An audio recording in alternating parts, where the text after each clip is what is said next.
Today, Vice President Kamala Harris will hit the campaign trail for the first time as a 2024 presidential candidate. Harris will visit Wisconsin today as support for her White House bid is reaching new heights.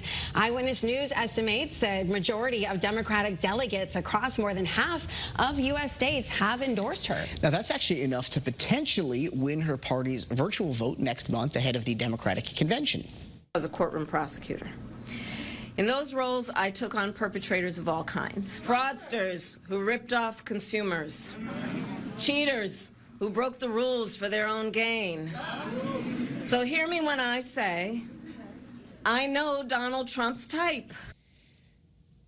The Trump-Vance campaign came out swinging, saying Harris is, quote, worse than Biden, and slamming the Democrats' selection process. But a new CBS News poll shows most Democratic voters already want Harris as the nominee. And new overnight, the Connecticut delegation is going all in right now on Vice President Harris's presidential campaign.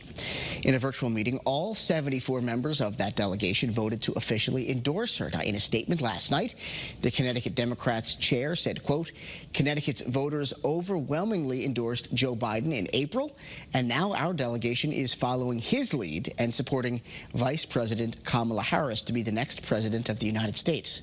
Governor Ned Lamont and most of our congressional leaders have also endorsed Harris at this point. The only holdout right now is Congressman John Larson, who is expected to make his decision within the next few days.